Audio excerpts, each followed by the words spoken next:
Good afternoon. Thank you all for coming here today to this hearing on the Trafficking Victims Protection Reauthorization Act, commonly referred to as TVPRA, and exploited loopholes that affect unaccompanied alien children, or UACs.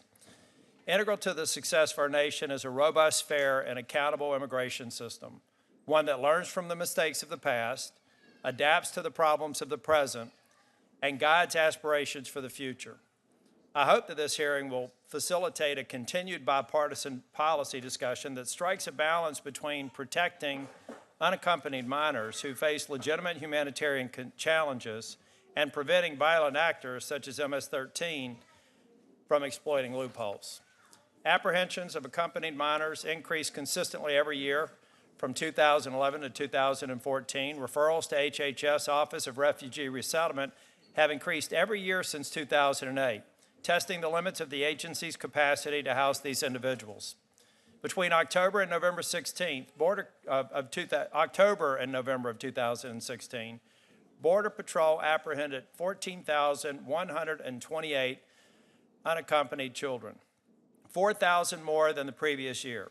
The Associated Press just reported that Border Patrol apprehended 4,300 unaccompanied minors in April of 2018. The Nonpartisan Congressional Research Service, or CRS, has identified several factors to explain the recent surge in immigration, including the search for economic opportunity, the desire to reunite with family members, and the reason we are here today, U.S. immigration laws. A perception of relaxed U.S. immigration policies toward children under the Obama administration undoubtedly led to the sizable increase in UAC flows. Immigration Authority believe laws such as the TVPRA and the Flores Agreement create pull factors that invite more illegal immigrants and encourage parents to pay and entrust their children to sometimes criminal smugglers. The human rights consequences are particularly alarming. Thousands of unaccompanied children, particularly young teenage girls, are subjected to sexual abuse by smugglers, criminals, and even foreign officials along their journey to the United States. Many never make it here and are instead forced into service at brothels in Mexico and Guatemala. This doesn't include the number of children who die every year crossing the border.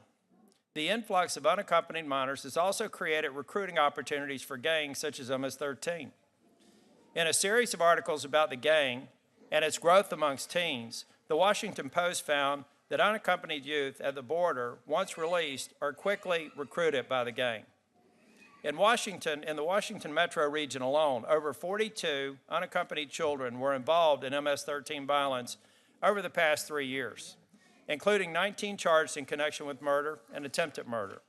Another Washington Post article details several cases in which U.S. immigration authorities either knew or had sufficient evidence to believe that the UAC in their custody was an MS-13 member. In some cases, the UAC openly admitted the affiliation. Nevertheless, these individuals were allowed into the country. Let me be clear. The vast majority of unaccompanied minors are not gang members or criminals. They are fleeing to our country from very legitimate threats in their home countries. We need laws in place to provide these individuals protect these individuals from those bad actors who would seek to exploit laws and migrants' desperation to facilitate their own agenda. Both sides can agree that the status quo is unsustainable and unacceptable. Reforming our laws does more than prevent unlawful entry of those whom we would welcome through the proper channels. Bipartisan reform can promote our nation's humanitarian goals here and abroad, while also preventing members of MS-13 from infiltrating unaccompanied minor populations to enter the country and then recruiting them as members along the way. Bipartisan reform would send a message to our law enforcement and immigration officers at the border that the federal government has their backs. And most importantly, reform reaffirms our country's commitment to an immigration system that incentivizes fair, efficient, and lawful entry.